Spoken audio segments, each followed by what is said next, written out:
Story చిలుక కథ చెప్పవా?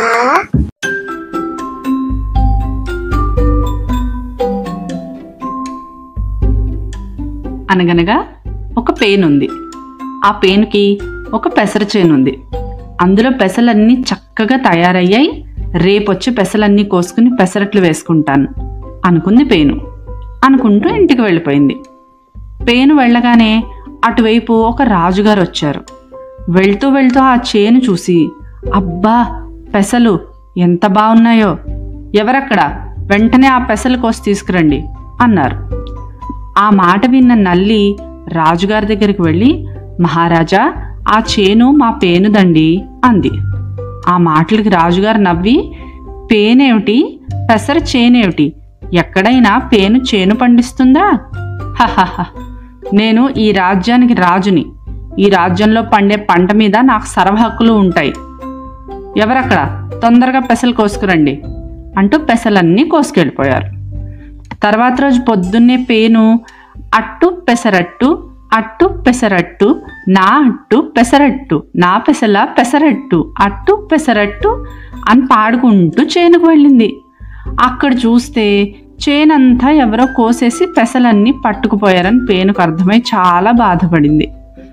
అంతలో నల్లొచ్చి, అయ్యో పేను బావా బాధపడకు, నిన్న రాజుగారు వచ్చి నీ చేనంతా కోసుకెళ్ళిపోయారు. మహారాజా ఈ చేను మా పేనుది అని నేను చెప్పినా కూడా వినలేదు. పేనేమిటి పెసర చేనేమిటని నవ్వారు అంది. అప్పుడు పేను, నేను రాజుగారిని నా పెసలు తిరిగి ఇచ్చేయమని అడగడానికి వెళ్తున్నాను. నువ్వు కూడా నాతో వస్తావా నల్లి బావా అని అడిగింది. వస్తానులే పేను బావా, కానీ మనం చెప్పేది రాజుగారు వింటారా అని అడిగింది నల్లి. అప్పుడు పేను హ్యాజ్ ఏ ప్లాను, పేను హ్యాజ్ ఏ ప్లాను, పేను హ్యాజ్ ఏ ప్లాను, నల్లి పేను హ్యాజ్ ఏ ప్లాను అంటూ పాడుతోంది. ఆ ప్లానా, సరే సరే పద అంటూ పేను నల్లి వెళ్తున్నాయి. ఆ రెండు వెళ్తుండగా అటువైపు వచ్చిన తేలు వీళ్ళిద్దరిని చూసి, పేను బావా పేను బావా పేను బావా పెసరట్లు ఎప్పుడు పెడుతున్నావు నాకు అని అడిగింది. అప్పుడు పేను తేలుతో, తేలు బావా నా పెసలన్నీ రాజుగారు కోసుకెళ్ళిపోయారు. అవి అడగడానికే నేను నల్లి బావ వెళ్తున్నావు. నువ్వు కూడా మాతో వస్తే నీకు కూడా పెసరట్లు పెట్టిస్తాం అంది. పెసరట్ల కోసం వస్తానులే, కానీ రాజుగారు మన మాట వింటారా అని అడిగింది తేలు. వెంటనే నల్లి బావ ఏమంది, పేను హ్యాజ్ ఏ ప్లాను, పేను హ్యాజ్ ఏ ప్లాను, పేను హ్యాజ్ ఏ ప్లాను, తేలు పేను హ్యాజ్ ఏ ప్లాను అంటూ పాట పాడింది. పేను నల్లి తేలు ముగ్గురు కలిసి వెళ్తుండగా పాము చూసింది వీళ్ళని. పాము కూడా పేనుని చూస్తూనే, పేను బావా పెసరట్లు ఎప్పుడు పెట్టిస్తున్నావు పేను బావా, అప్పుడే తినేశారా అని అడిగింది. పేను పాము కేసి చూసి, పాము నా పెసలన్నీ రాజుగారు కోసుకెళ్ళిపోయారు.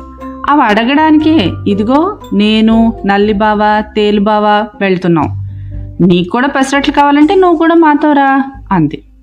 పెసరట్లు, సరే సరే వస్తాను, కానీ రాజుగారితో ఏం మాట్లాడాలి, ఎలా మాట్లాడాలి అని అడిగింది పాము. మళ్ళీ నల్లి, పేను హ్యాజ్ ఏ ప్లాను, పేను హ్యాజ్ ఏ ప్లాను, పేను హ్యాజ్ ఏ ప్లాను, పాము పేను హ్యాజ్ ఏ ప్లాను అంటూ పాట పాడింది.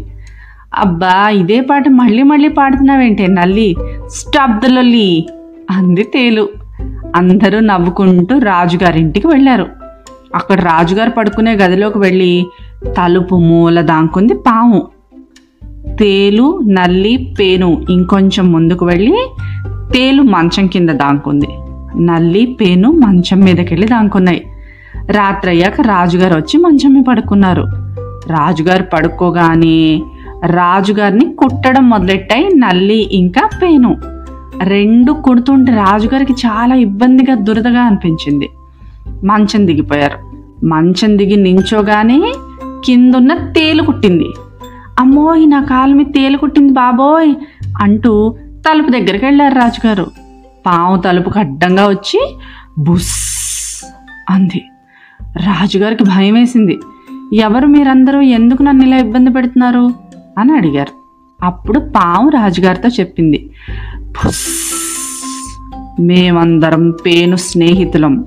మీరు మా పేను పెసరచేనంతా తీసేసుకున్నారు. అవి అడగడానికే మేము వచ్చాం అంది. రాజుగారు, ఓహో మీరందరూ పేను ఫ్రెండ్సా, సరే సరే ఉండండి చెప్తాను అని అక్కడున్న భటులను పిలిచి, ఎవరక్కడ, పొద్దున కోసిన పెసలన్నీ తీసుకువెళ్ళి మళ్ళీ ఆ చేను దగ్గరే వదిలేసిరండి అని చెప్పారు. వాళ్ళ పెసలు వాళ్ళకు వచ్చేయడంతో పేను, నల్లి, తేలు, పాము ఎంతో సంతోషించి ఆ పెసలతో పెసరట్లు వేసుకుని హాయిగా తినేశారు. ఇంకా పేను సూపర్ ప్లాను, పేను సూపర్ ప్లాను, అట్టు పెసరట్టు, పేను సూపర్ ప్లాను అంటూ పేనును మెచ్చుకుంటూ పాడుకున్నారు. అందుకే సమస్య ఏదైనా భయపడకుండా ఆలోచించి పరిష్కారం వెతుక్కోవాలి. సరేనా? స్టోరీ కంచికి, చిలక ఇంటికి. హలో గాయ్స్, మీకు ఈ కథ నచ్చితే లైక్ చేయండి, షేర్ చేయండి.